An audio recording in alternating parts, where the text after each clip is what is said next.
Hello, my friends. Welcome to Word Made Digital. I'm your host, Joanna LaFleur, and you're watching the YouTube version of the podcast. Week after week, we're coming at you with conversations with creatives and communicators all about how to communicate the best news in the world, but in the digital age. Thanks so much for watching, checking out this episode. If you want to know more, you want to check out more of our free resources, go to wordmadedigital.com or browse around this YouTube channel and you're definitely going to find some content that will help you. And of course, thank you so much to our sponsors, Compassion Canada and Wycliffe College are making this podcast possible. Enjoy the interview.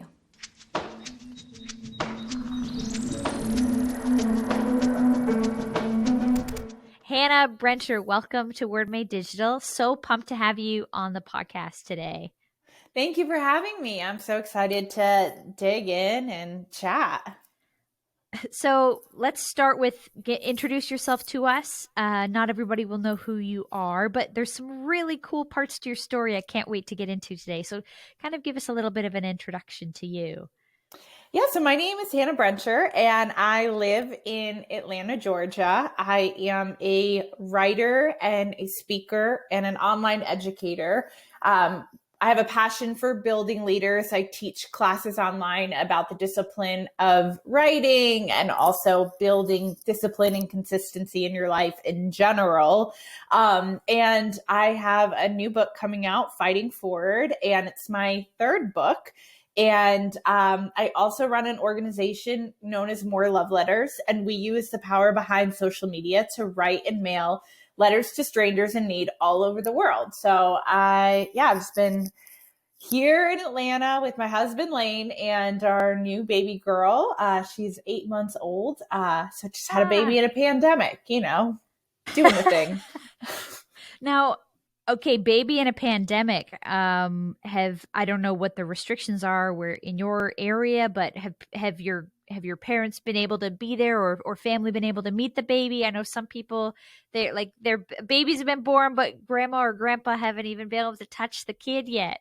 Yeah, my mom was quarantined with us up until like the day that I had the baby. So my mom lives in Connecticut.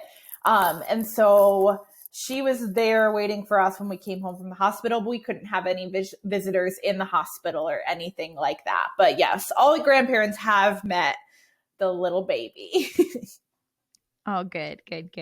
Well, okay, I want to start your story, rewind back to when you went to New York City for what you would have called at the moment a dream job. You're like a young professional, 22 years old. You think this is it. New York, amazing city, amazing job. Tell us a little bit about what happened there. What happened to you and then what ended up being created out of that?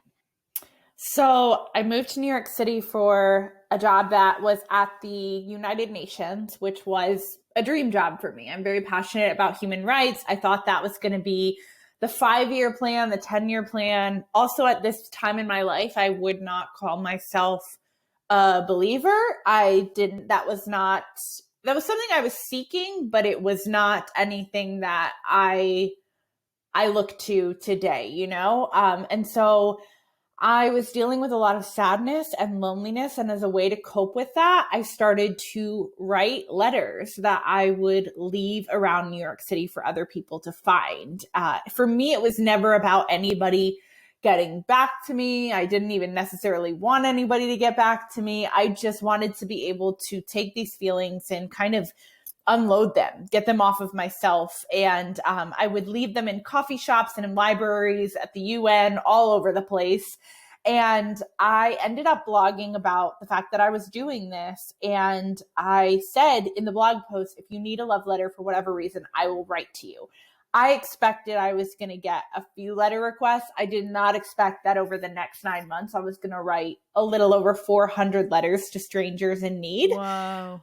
So that laid the foundation for the organization that I run today, which is More Love Letters. And so you can go onto the site, you can nominate a friend or a family member going through something tough, and we pick stories that we put up online every month, and anyone from around the world has a chance to write a letter and submit it to a larger bundle. And that bundle will show up for somebody on a day when they probably think no one's going to notice them, a day when they think they're not going to get any mail. So Definitely not anything I intended to start, but it has been a pretty awesome accident, and God has just done so much through it.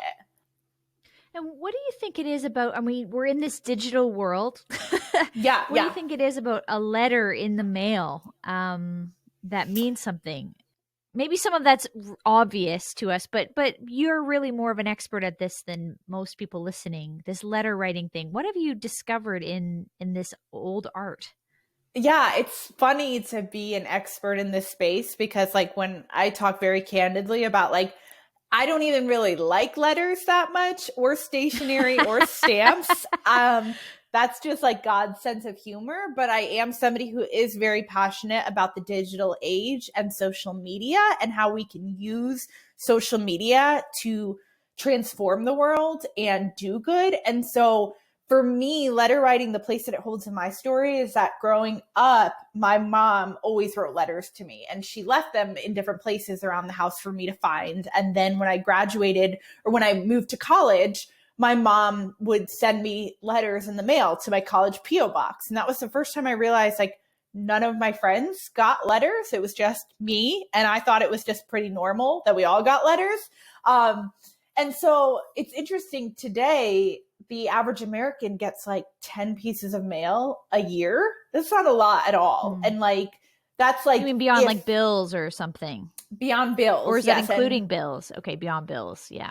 I think it's beyond bills, but I think it's probably like including like Christmas cards. And, you know, that makes up like 4 or 5 of them. And so to me, it's never been specifically about the letter writing so much as it's what letter writing symbolizes in our society today. And today that is it's presence, it's connection, it's showing up. It's not just sending the text, but like being able to carve out time and space to write somebody a letter. Like that means they paid attention to you. That means that they like had a single focus within a day that is often full of multitasking and doing 7 things at once. And so that's why I think letters are so powerful, why they mean so much to people is because we're really busy and distracted and we're on our phones a lot. And so this is something apart from that norm.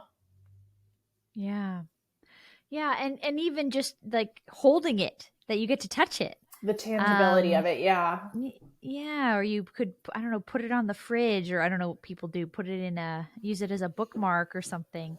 Most people save them. I mean, people put them into boxes. I have conversations with people all the time that are like, if there was a fire, there's a box of letters that I would grab, you know, like people hold these letters close. And I think in my daily life, because I'm exposed to them so often, you know, I think I can easily forget that for a lot of people, like letters are not the norm. They do not get a lot of letters in the mail.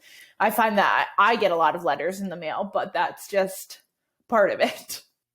Yeah. Now, I'm thinking of those original letters that you wrote, the first 400. You know, maybe you thought, I don't know, the blog that you wrote at the time, was it widely read? Or were you expecting like your friend in another state would ask for a letter, but then these 400, how did these 400 strangers even show up in the very beginning? It wasn't, I would say it was like a really pretty small blog. And what had happened was actually a crazy series of events that while in New York City, I remember being like, this might be the only time that I'm here. Who knows how long I'm going to live in New York City. And I was reaching out to people that I admired. And I was asking, you know, like, can I get on the phone with you for 5 minutes? Can I hear about your story, how you got from point A to point B? And somebody that I reached out to is an author that I really, really admire. And she came back to me and she said, well, you're in New York and I'm in New York. So like, let's meet up. And in the midst of this, she went online, she looked at my blog. That was the most recent post. And she decided to repost it on a really popular website that she ran at the time. And so that is what led to the virality of that, was that all of a sudden my inbox was full with a lot of young women and people from all walks of life dealing with all different kinds of things, all asking me to write them that letter. And so specifically people ask for letters for themselves, but every once in a while you would get the person that would ask for a letter for somebody else. And those were the ones that I always gravitated towards. Those were the ones I liked writing the most because it felt like somebody had taken the time to think outside of themselves and think about somebody else in their lives. And that's really powerful. Yeah. Well, I love that. That not only could you nominate yourself, that you could think of somebody else to nominate.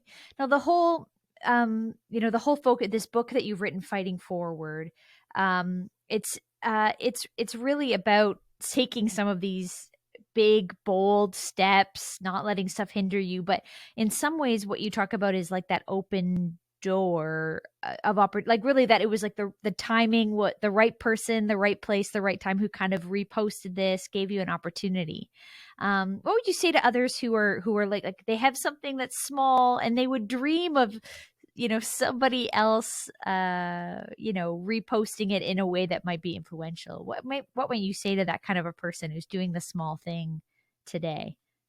I would say to keep doing it. I think that we can grow weary with the small steps on repeat. But to me, I look at like my career, where I'm at, all the books that I've written, everything is all compiled of a series of small steps on repeat. That's all it is at the end of the day.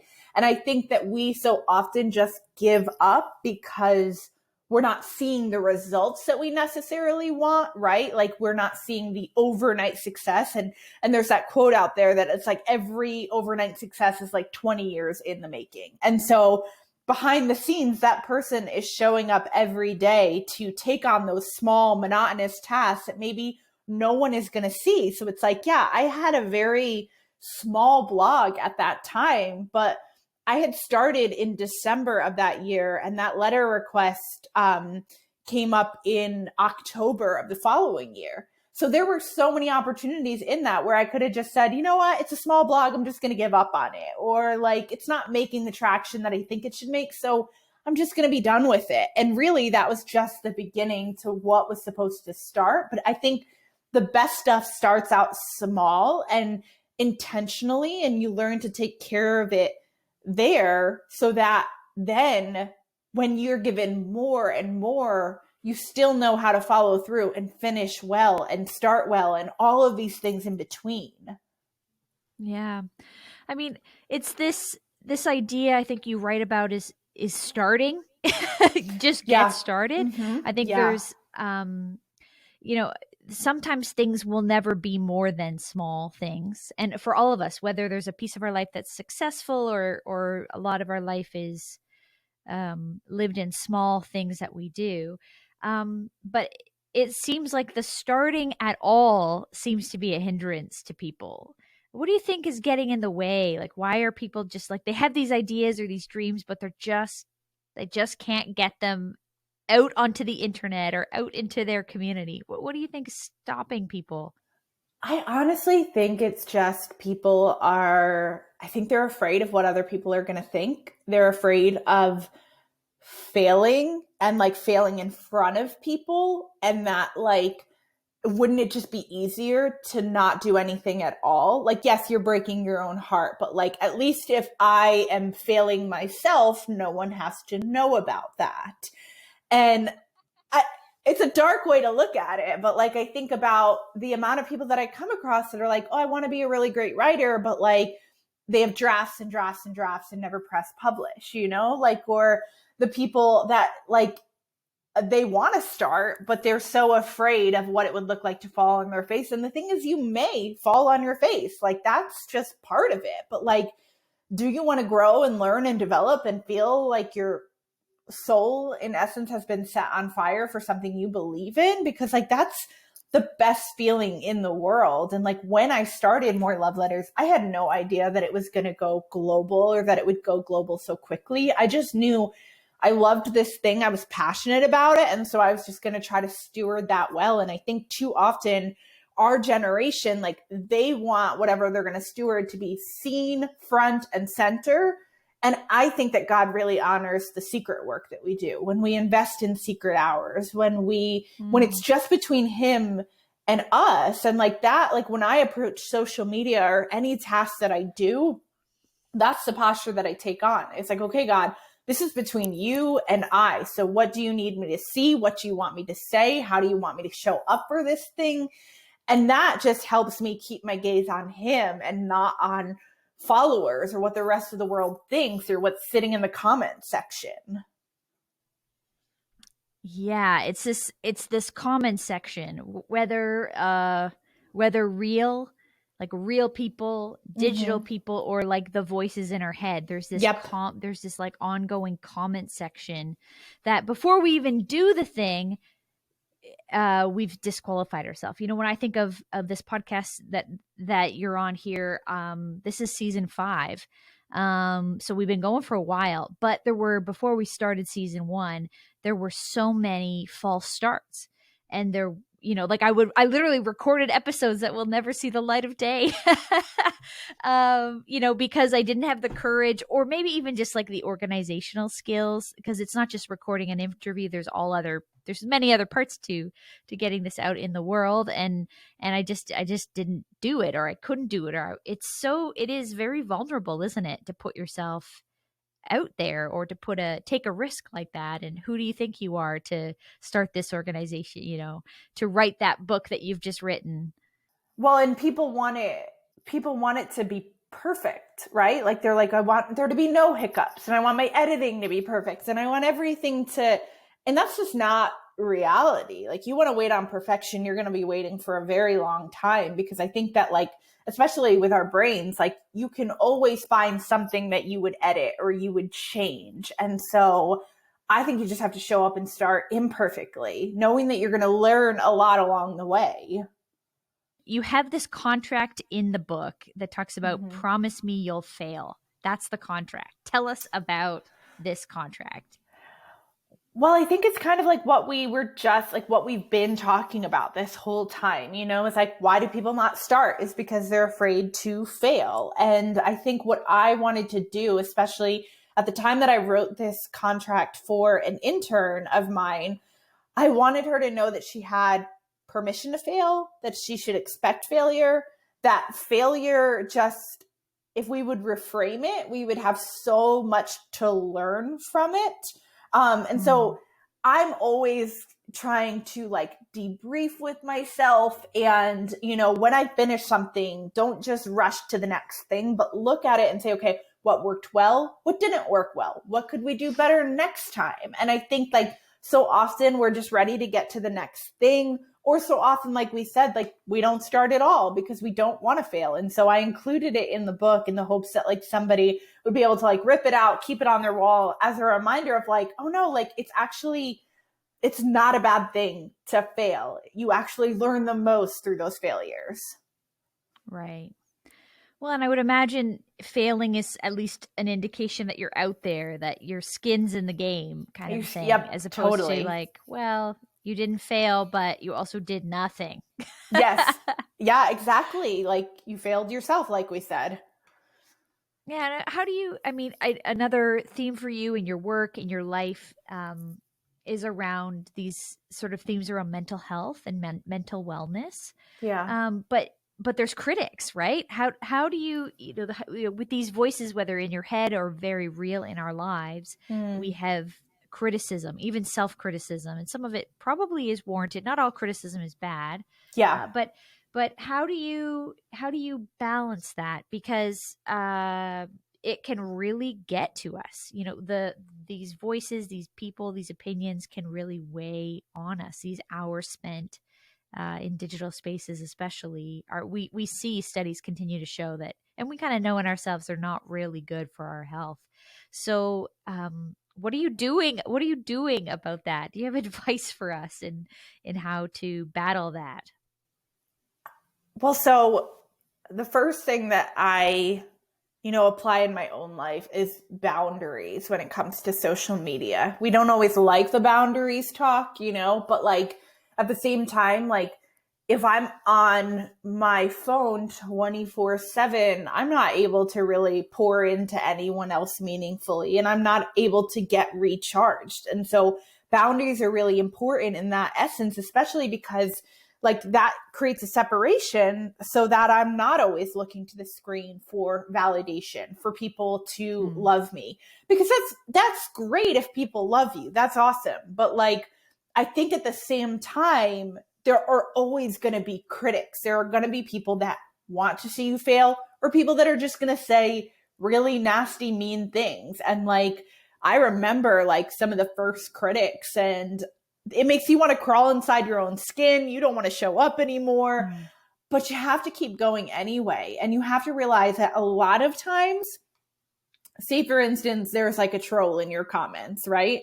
And a lot of times it actually has nothing to do with you. It has to do with something inside of them that they wish they could change, or they wish was different, whether that's like jealousy or envy, or they just do this to a lot of people because they are not content with their lives.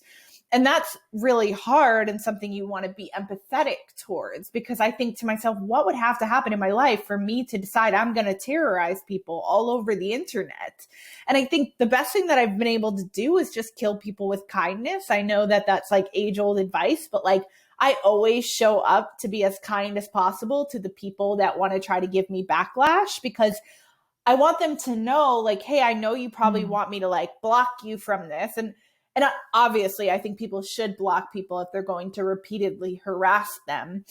But at the same time, like, to me, it's like more important to give them this message of like, you're human. I see you. I'm not going to stoop to that level. Like, I'm going to meet you right where you're at. Like, I remember a few years ago, I got this email from a girl, and it was like this really long email about all the reasons why she hated me.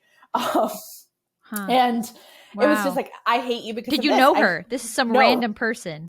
Yeah, some person. I didn't know her at all. And it was just this long email about, I hate you because of this, and I hate you because of this. And some things were stupid and funny. I hate you because you write about coffee like you're the one that invented it. Like, she just clearly was, it was a lot. And I read this thing, and I decided to send a response back to her, because I just was like, hey, I just want to let you know, like, you're a fantastic writer. Like, you're really great at writing, because it was a really well-written email. And I just told her, I was like, I wish that you would take this and use it for good. Use it for something meaningful. Like, I'm sorry you hate me, but like, I just have to come back and say like, bravo, that was a really good email. Like, and I was not being sarcastic at all.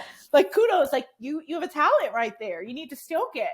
And she came back to me and was like, okay, I actually don't hate you at all. Like, I wanted to prove that you would not respond to this email, that you would never see this email. And she was like, and I think in some respects, she definitely had some things to like work out in her own heart about me, but we kept conversing back and forth, and I've kept in touch with her throughout the years. And it all started because I just said like, hey, I know that this is a rough email for me to receive, but I want to validate you in this sense. And I'm not saying to do that with every person out there, but like, for you to realize that a lot of times it usually has to do with them, not you. Like, that should be able to take some of the weight off of you. It doesn't mean it stings less to hear it, but like, at the end of the day, I have to go back to God to hear what he has to say about me.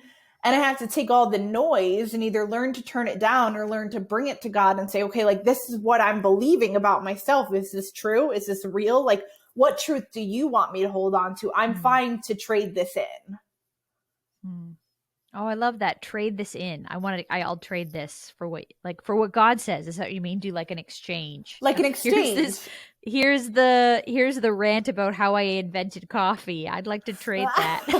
Like, what do you say? Like, people always call it, like, they refer to it as like quiet time with God. And I call it my junk hour with him, because like, that's really what we do. Like, we just kind of sift through the junk. And I think that like, growing up, my dad was a garbage man. And so like, he was always going to junkyards all the time and like finding random things and like seeing the value in them. And like, I mean, he could go into a junkyard and like find something that like somebody threw out, but it's like, that thing's worth $2,000, you know?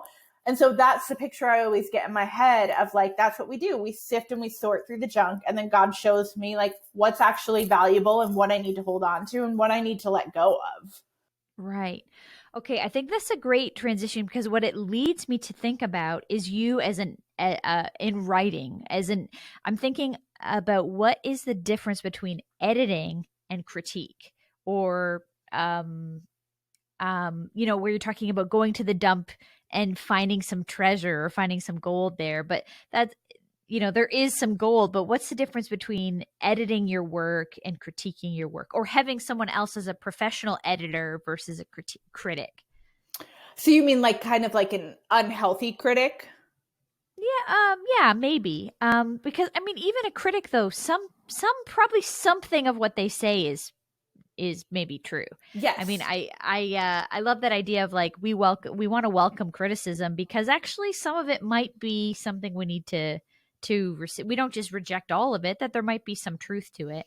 But in our work as creatives and especially with your work as a writer and helping other writers, we have to have some critique or some editing to our work, self editing and editing of others. But what would you say is the difference between those?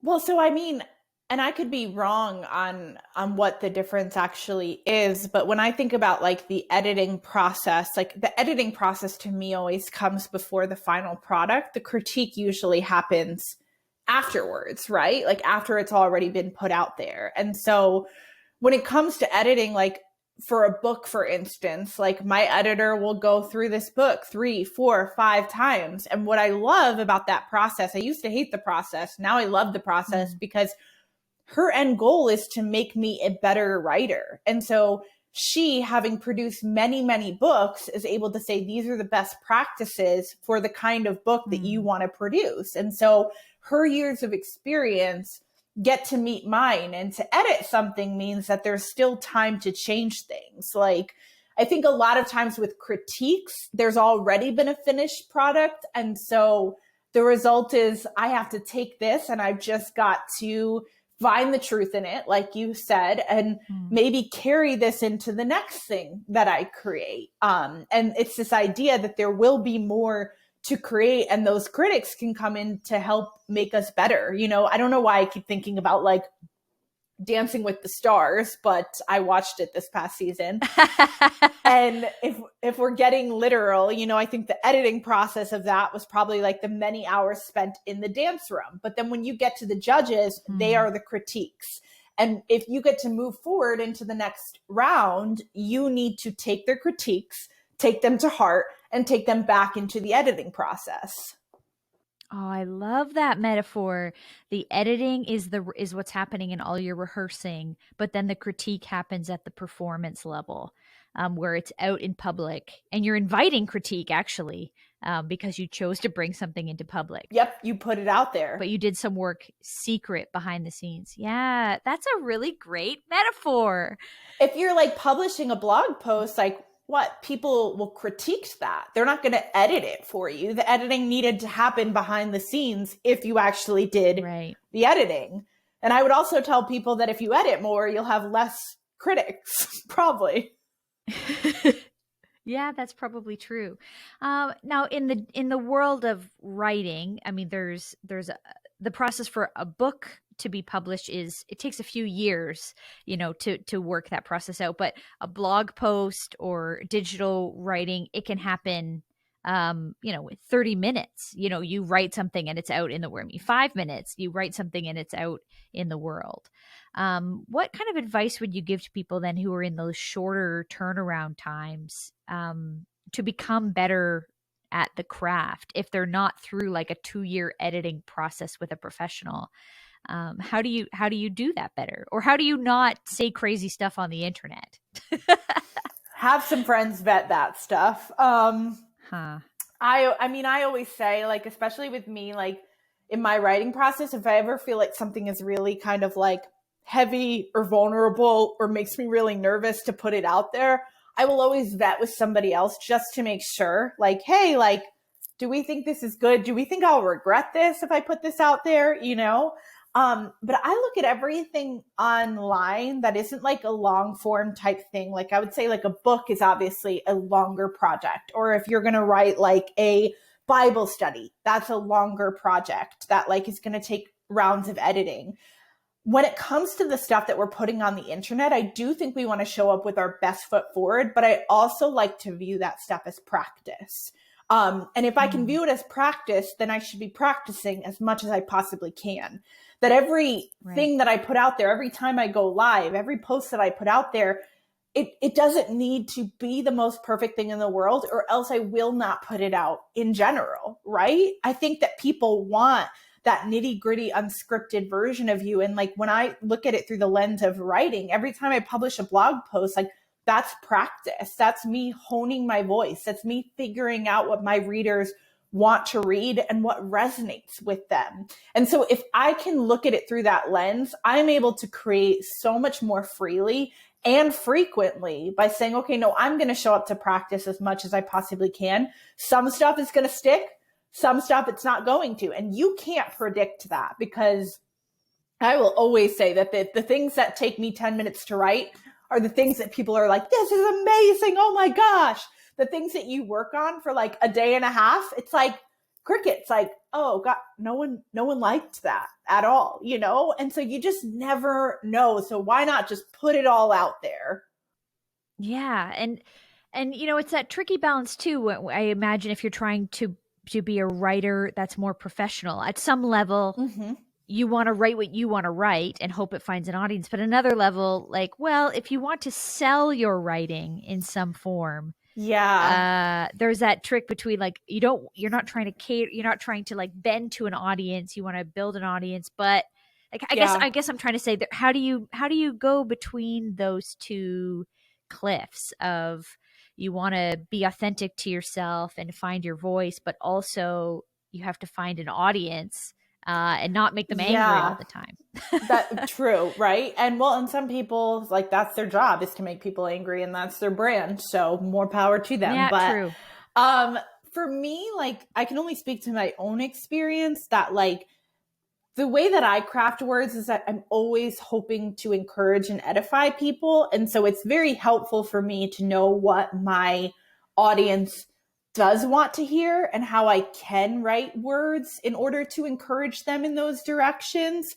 At the same time, I always want to be listening above that noise to like, where does God need me to land? What does he want me to produce? And I think that that's where it's like, we keep coming back to it, but this idea of like, don't just sit down to create in order to publish, but like sit down because you love the craft and that you want to show up to the craft again and again and again. Because when you get into that posture, you're going to be creating all sorts of things. You're going to create things that need to be published tomorrow. You're going to create things that like might not be published for 5 years or ever at Mhm. all. But if you can fall in love with the craft way more than being seen, like that's the sweet spot right there. Because in this, in this world that we live in today, yeah, you like do have to in essence build a platform, and that feels icky for a lot of people. But the way that I look at it, it's just kind of like these are like these readers, for some reason, like they've chosen to follow me. And so like I want to serve as much as I possibly can in this space that I've been given. And so I try to treat my blog and my website kind of like a house, and I try to practice Hmm. hospitality, and I try to fill it up with everything they could possibly need and steer them back to what really matters and the word of God. And I look at it more like building a house rather than building a platform, because I can get behind building a house. Like I love to keep a home. I love welcoming people into my home. And so that feels way more true to me than like this idea of platform building. Well, and in regards to platform, I think a lot of people are waiting for someone else to give them permission. They want to be a speaker, so they're trying to get someone to have them come speak. They want to be a writer, so they're trying to find someone who might pay them to write. But what you're talking about is actually being more proactive. What would you say to someone who's Yeah, just waiting for someone else to give them permission as opposed to building something for themselves in this digital age. What would you what would you say to them? I mean, what have you done there? You have to give yourself permission. You have to stop Mm, waiting for someone else to come along and validate you and just start creating the thing so that you get the practice in. You want somebody to hire you, but how can they hire you if you don't ever write, or if you don't ever create crappy videos and edit them, or if you don't ever, like yeah. everything comes down to practice. And what is so interesting to me in like the not so much all of the creative fields, but in writing in general, it's interesting to me that this is one of the few crafts and things out there in the world that we can say, I want to be a writer, and yet people never sit down to write. That floors me. It amazes me. You can't say, I want to be an Olympian swimmer and never get into the pool. You need to get into the pool every single day. And so why should this be any Mm, different? And I think it's because in the Christian world, we've almost glamorized the people that are on a stage and are writing the books and are giving the talks. And in actuality, those people have had to do years and years of behind the scenes practice. And yeah. gosh, I just hope in my own life, I can't speak for everybody else, but I will tell you, I feel the closest to God when I am in that practice. Like I'm in Mm, a season right now where I'm having to do a lot of like interviews, and I love them. They're not the thing that fill me up at the end of the day, but like I've not been in a space where I can write as much as I'm used to. And in the pockets of the mm. day that I've been able to write, I feel all that refreshment. I feel like, oh gosh, this is what I love more than anything. And that's what I want for people. I want you to love the craft above the applause. I love this. I mean, but um it's proven in your work that that is how you have gotten to where you want to go. But when I'm reading and realizing like the places you have been platformed. We're talking about, in this list includes the White House's women working. You're named as one of the White House's women working to do good. You're Mm-hmm. a spokesperson. This is so funny to me. I mean, it's amazing. You are a spokesperson for the U.S. Postal Service. I assume that's because of letter writing. Wall Street Journal, Oprah, like one of my personal heroes. I mean, heroes in terms of the professional craft. Glamour, USA Today, Chicago Tribune. How do you get all your stuff there? Do you have a story of any? Maybe you want to highlight one of those. I mean, there's too many to probably go through them all, but how did your work, or how did they find you? Oh God, I just feel like it's an act of God. That's like literally all I can say. Hmm. It's like, I mean, because I created this little blog and I started to be faithful to that little blog. And, like you get a little sponsorship over here, or a little opportunity over there. And then that led to that blog, and that consistency led to more love letters, which is where a lot of that Mm. press started coming from. And I think at the end of the day, like they came, I don't even know like how people really came across this so much as, this is a great question because I've never actually thought about this. I started more love letters. Now, mind you, I have a background in PR. I don't use it often, but I did PR at this nonprofit. That's where I was working when I started More Love Letters. And so I just remember we started our first campaign for More Love Letters, and there was one blog that I wanted to pitch. And it was this blog called The Daily Candy. It's not around anymore, but I loved this blog. And so I crafted up this little pitch email to them about why they wanted to know about more love letters. And I sent it to them, and they got back to me and they did a little interview. And then that's where the editors at Oprah found me. And so Okay. to make that applicable to anybody out there being like, how the heck do I get on Oprah? I think Yeah. you start by saying yes to everything, in the sense of like the smallest outlets. That is a place on the internet where someone can find you and then say, we're going to interview from that, like I think so Hmm. often we're like, no, we want the big one. But a lot of times they're doing their own research, and that's how they come across you. And so realizing that like any chance to share your story is a chance for someone else to find your story and maybe share that in a different light, but just always be open to saying yes to the people that want to get to know you. And like, it all comes full circle because we were talking about that author that I loved that ended up reposting the love letter request. And I think about that and I think, because she took a chance on me, because she was willing to meet me in a coffee shop in New York City, I told myself that at every juncture in my career, if people are willing to ask me, if it is in my capacity, I will say yes to it. And that is because I want people to know that if you make a big, bold ask, sometimes like you're going to get a yes from that. Like, and that's because she did that for me, that I want to do that for other people. And so when it comes full circle, it's this idea of like, whoever is reaching out to you to interview you for a podcast or write a book review on you or create a blog post, say yes to that. Give that person a chance to tell your story and just watch how that ripple affects. I love that. It's this idea of pay it forward, that people gave you a chance. People, you're doing the work. So when the opportunity comes, you're ready. And when someone sees it and opens a door for you, you've already got your shoes on so you can walk through it. But then you're making sure that you keep the door open for someone coming in after you. Absolutely. Because that will be the thing. Like, that's the lighter fluid, you know, of like, when she said yes to me, I started reaching out to everyone. I was like, I'm going to reach out to as many people as I can to hear their stories. And I think there were a few people I never heard back from, but for the most part, it was people that said yes. And that led to different opportunities. And so it's like, do not be afraid to put yourself out there and to do things that feel big and scary, because the worst that can happen is somebody says no. That's it. It's rejection. And that's not going to kill you. Right. Well, I think it's a question. I have a friend and a mentor in Danielle Strickland, who's an author and a speaker, and she always says to me with this twinkle in her eye, Joanna, like, what's the worst that could happen? And because so much can be bound up in our fear, and when you realize what the worst that could happen is actually not very bad. Oh, they said no, and you feel a bit embarrassed for a minute or something. Then you move on. And that, so we don't do the ask. I know the same for me. I want to help as many as I can. I can't help every single person, but if people reach out, yeah, I'm going to try. I'm going to try because people did it for me. Yeah, it's so true. You do for one what you wish you could do for all. Yes, I love that. That sounds like a guy from Atlanta, from Georgia, where you're from. That sounds like that sounds like an Andy Stanley thing to say. Do for one what you wish you could do for everyone.